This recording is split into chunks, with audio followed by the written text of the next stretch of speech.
우리가 하나님을 경외해야 한다고 이야기합니다. 하나님을 경외하는 것이 하나님을 기뻐하는 거예요. 하나님 기쁘게 하신다는 것이 정확하게 얘기하면 뭐냐면 하나님을 두려워한다는 거예요. 여러분들이 정말 누군가를 기쁘게 한다. 여러분 사실 어른들 어느 분을 이렇게 기쁘게 한다는 건 뭐냐면 그분에 대하여 존경과 감사가 있을 뿐 아니라 그분이 혹시나 나에 대해서 다른 생각을 할까봐, 혹시 나에 대해서 나를 잘못된 눈빛으로 바라볼까봐 두려운 마음이 있을 때 그 상대방을 향한 상대방에게 기쁨이 되려고 노력을 많이 합니다. 그래서 하나님을 경외함과 하나님을 기쁘시게 함은 따로 가는 게 아니에요.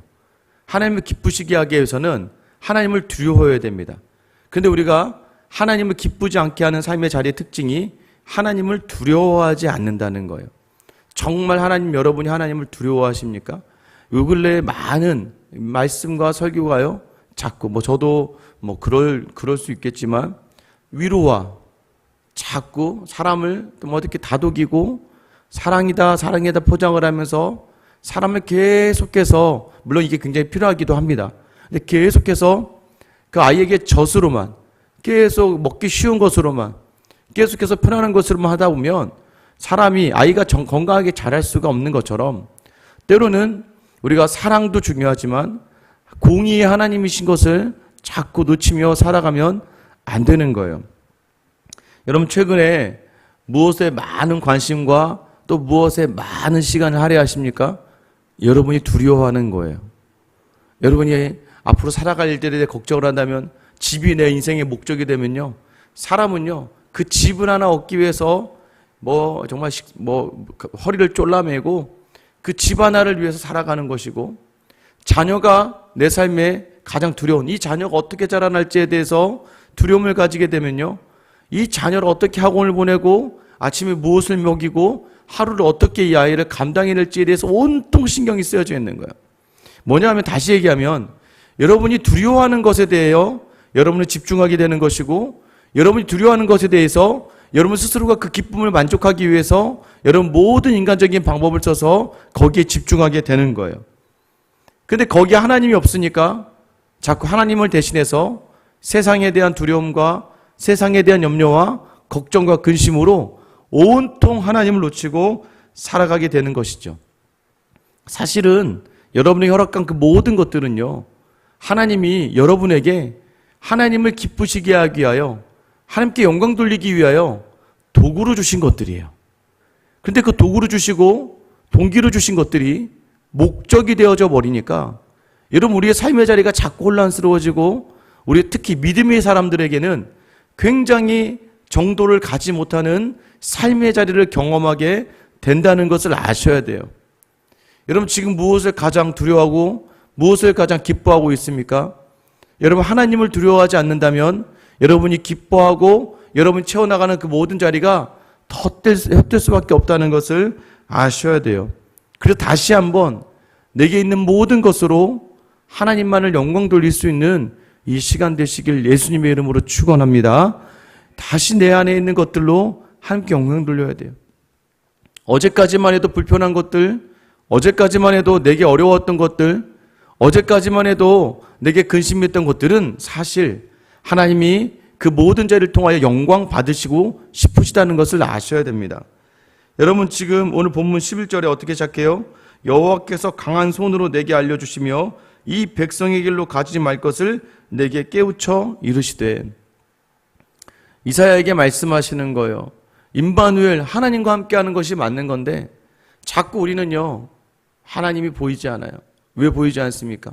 하나님이 우리와 함께 하시려고 늘 우리에게 다가오시는데 우리는 하나님과 함께 하기보다는 늘 우리 스스로가 드러내고 많은 사람들의 시선을 받기를 원하고 무언가 내가 일을 이루어 나가며 내 스스로의 만족 속에 살아가기 때문에 하나님이 함께 하신 자리보다는 내가 스스로가 주인이 된 삶을 우리가 선택할 수밖에 없고 내가 원하는 삶을 살아가게 돼 있는 거예요. 근데 그 사람들의 특징이 무엇이냐?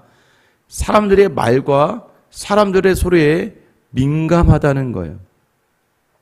12절 말씀 보면 이 백성이 반역자가 있다 말하여도 너희는 그 모든 말을 따라 반역자가 있다고 하지 말며 그들이 두려워하는 것을 너희는 두려워하지 말고 놀라지 말고 만군의 여호와 그를 너희가 거룩하다고 그가 너희가 두려워하며 무서워할 자로 삼으라. 이게 무엇이냐면 백성 가운데 이 반역자들입니다 라고 얘기하는 경우에 지금 이사야도 때로는 반역자다라고. 왜냐하면 자꾸 예언하는 모든 자리들이 여러분 생각해 보세요. 아수르가 북이스라엘과 아람을 멸망할 것이고 우리나라도 칠 것이다. 그러면 이 백성 중에 이 이사야와 반대에 서 있는 사람들은 이사야가 잘못된 선지를 통해서 예언을 통해서 자꾸 우리를 획책한다고 반역이라고 이야기하는 사람들이 있을 수 있고 또 무리 안에서 계속해서 서로가 서로를 향해서 반역자라고 이야기하면서 갈등과 혼란을 조장할 수 있다는 거예요. 또한 무엇입니까? 그들이 두려워하는 것을 너희도 두려워하지 말라는 거예요. 놀라지도 말라는 거예요. 야, 너 어떡할 거야? 야, 이거 안 하면 안 된대. 야, 요즘 이거 안 사는 사람이 어디 있어? 요즘 이거 다 하는 거야. 다른 사람이 다 하는 거라고 해서 내가 꼭 할 필요는 없는 거예요. 그런데 우리는 그것을 이겨내기가 쉽지가 않아요. 두려워하지 말라는 거예요. 놀라지 말라는 거예요. 사람들의 생각과 소리에 귀 기울이지 말라는 거예요. 우리는 누구하고만 대화하며 나아가면 되냐면 하나님하고만 대화하며 나아가면 되는 사람들인데 자꾸 세상의 말들, 여러분 자꾸 사람들이 어렵고 힘든 상황이라고 말합니다. 그럴 때 막 흔들어대요. 그러니까 무리에서 자기가 가지고 있는 것보다 더 무리를 하다가 무너지고 넘어지는 사람들이 얼마나 많은지 몰라요. 여러분, 그래 사치가 아니라 자기가 감당하지 못할 것들을 행하다가 무너져 버리고 마는 것이죠. 사람들의 분위기에 따라서, 사람들이 생각 따라서. 여러분, 계속해서 우리는 말씀 앞에서 굳건하게 서 있지 않으면요, 넘어지고 쓰러질 수밖에 없어서 혼란 속에 있을 수밖에 없어요. 오늘 14절에 그가 성소가 되시리라. 그러니까 하나님을 두려워하라 이거예요. 만군의 여호와. 여러분, 여기서 만군이라는 표현은 전쟁에 능하신 여호와 아니에요? 모든 전쟁에 승리하시는 여호와. 하나님이 바로 너희가 두려워할 대상이다라는 거예요. 하나님을 두려워하고 하나님을 무서워하는 사람은요, 이 땅에 많은 것들이 무섭지가 않습니다. 왜냐하면요, 이미 1인자, 여러분, 가장 영향력이 있고 가장 힘이 있는 공동체 안에서 회사 생활할 때 라인 잘 타야 된다고 하는 게 뭐예요? 가장 힘 있는 사람 안에 있으면 흔들리지 않죠. 근데 가장 여러분 회사 같은 데서도 가장 힘 있고 가장 두려움 없이 일하는 사람이 누군 줄 아세요? 그 회사 사장과 회장의 아들, 딸이겠죠. 그 자녀들은요, 뭘 해도 이 회사 그만둬도 이 회사가 내 건데 흔들리지 않아요, 여러분. 하나님이 이 땅을 주관하시고 하나님을 자녀로 인정하시는 거예요. 그럼 여러분, 이 땅을 살아가는 가운데 하나님께서 하나님의 자녀를 반드시 돌보시지 않겠습니까? 그 하나님을 놓치면, 이런 생각을 못하면 우리의 삶의 자리가 계속해서 무너질 수밖에 없어요. 그래서 하나님께서 하나님을 무서워하고 두려워하면 하나님이 성소가 되어 주신다는 거예요. 그런데 하나님을 놓치면 어떻게 됩니까? 14절 하반절에 그러나 이스라엘 두 집에는 걸림돌과 걸려 넘어지는 반석이 되실 것이며 예루살렘 주민에게는 함정과 올무가 되시리니. 그 하나님을 무서워하고 두려워하지 않으면 이 북이스라엘과 남유다 두 이스라엘의 두 집은요, 항상 걸림돌과 넘어지는 반석이 될 거고, 또한 함정과 올무가 되어서 매번 부러지고 덫에 걸리게 된다는 거예요. 하나님을 거부하면, 하나님을 인정하지 않으면 화가 있을 거라는 거예요. 하나님을 두려워하는 자리가 무엇입니까? 오늘 내게 주신 자리를 정말 기쁨으로 받는 거예요. 오늘 내게 주신 자리를 감사로 받는 거예요. 이제 휴일날 아이들과 함께 이제 영화를 봤습니다. 만화 영화를 봤죠. 어차피 나이대가 많은데 어차피 맨 막내에게 초점을 맞출 수밖에 없으니까. 영화 가운데 딱 이런 대사가 있더라고요. 만화 영화인데 이제 아버지가 이룬 가게의 꿈을 이 딸이 계속해서 아버지의 꿈을 이루기에 노력을 합니다. 근데 마지막에 아버지가 이 딸에게 뭐라고 하냐면 나의 꿈은 바로 너다라고 이야기를 해요. 나의 꿈이 바로 너야. 수고하고 또 고생하며 그 열심히 쌓아놓은 그 모든 것들은 사실 너를 위한 거라, 이렇게 이야기하는 거죠. 여러분, 하나님께서 우리를 위하여 모든 것을 준비하시고 하나님의 꿈이 바로 우리가 온전하게 하나님 앞에 서야 된다는 것을 여러분 기억하셔야 돼요. 그럼 그 하나님 앞에 나아가면요, 하나님 모든 자리를 이해하시고 바라보시는 것이죠. 이게 무엇입니까? 그래서 저도 한번 저희 아이들에게 그런 이야기를 계속 해봤습니다. 아이들에게 하루 종일 그 대사를 계속 던졌습니다. 큰딸에게도 야, 아빠의 꿈이 너야. 둘째에게도 아빠의 꿈이 너야. 셋째, 넷째에게도 아빠의 꿈이 바로 너야. 그러니 막 아이들이 하지 말라고 하지만 여러분, 얼마나 그 안에, 여러분 이 얘기는 왜 이렇게 할 수 있냐면, 하나님을 인정하는 자리, 하나님을 두려워하는 자리, 여러분 이 자리에서 내가 내 힘으로 할 때 얼마나 하나님이 속상해 하시고 얼마나 하나님을 바라보시면 안타까워 하실까. 여러분의 허락한 그 자리가 하나님이 주셨는데, 여러분 부모가 여러분에게 무언가 정말 정성 다해서 너에게 가장 맞는 거야 라고 생각하고 고민해서 여러분에게 주신 것인데, 여러분 그것을 가지고 그 부모를 두렵고 떨림으로 바라보지 않고 뭐 이딴 걸 나에게 주고 뭐 이런 걸 나에게만 주면서 하나님을 향해, 우리 부모를 향해서 원망하고 불평을 하게 되면, 여러분 가장 많이 고민하고 생각하며 주어진 그 부모의 입장에서 얼마나 서운할 수 있겠습니까? 여러분 자녀들에게 무언가를 줄 때 여러분의 자녀를 고려해서 하잖아요. 하나님이 우리에게 주신 모든 것들이 다 우리를 사랑하시고 우리를 위하여 이루실 것들을 기대하며 주시는 자리라는 걸 놓치지 마셔야 돼요. 그래서 지금의 자리에서 내게 주어진 것들을 하나님을 통하여 어떻게 이것들을 붙들고 나가야 될지를 바라보셔야 돼요. 여러분, 그래서 그걸 놓치면 그 모든 것들이 여러분의 걸림돌이 되는 거예요. 인식의 전환. 세상은 사고만 전환해도 인식만 전환, 늘 여러분 쉬운 거지만 자꾸 놓치는 원리가 뭐예요? 와, 컵에 물이 반절 남았네. 야, 컵에 물이 반절밖에 안 남았어? 똑같은 것을 보고 달라질 수 있는 이유는 어떻게 사고하느냐의 차이라는 거예요. 내 남편과 내 자녀를 바라보고 오늘 직장을 바라보는 눈이 인간적이고 세상적이고 사람들의 말의 기준에서 바라보다 보면 하나도 마음에 드는 게 없어요, 여러분. 하나도 내 성에 차지 않죠. 왜? 세상은요, 채워도 채워지지가 않거든요. 여러분, 그런데요, 하나님의 시선으로 바라보면 하나님이 나를 위해 주신 것이기 때문에 이것 또한 귀하다라고 여기며, 이것 또한 감사로 여기며, 저 남편 나를 힘들게 한번 없었다고 생각해 보세요. 있으니까 그나마 여러분, 제가 어르신들 모실 때 어르신들 가장 많이 했던 게 얘기가 그거예요.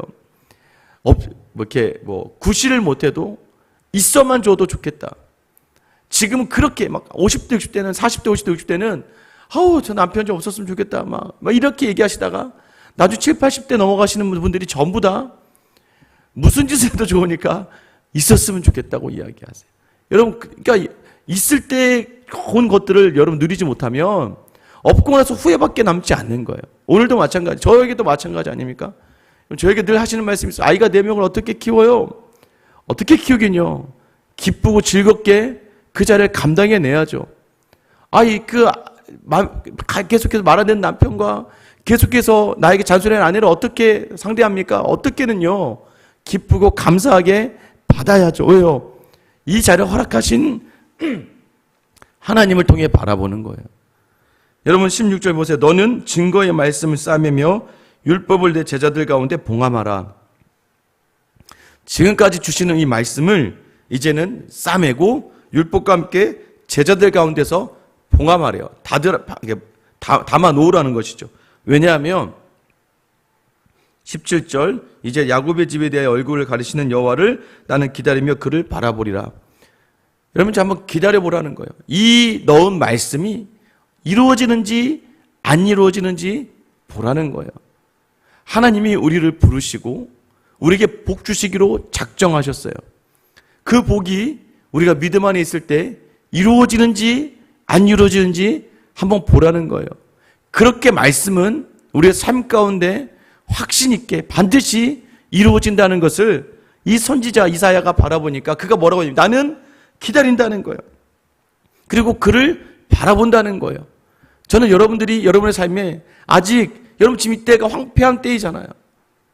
지금 심판이 선포되는 그 순간이잖아요.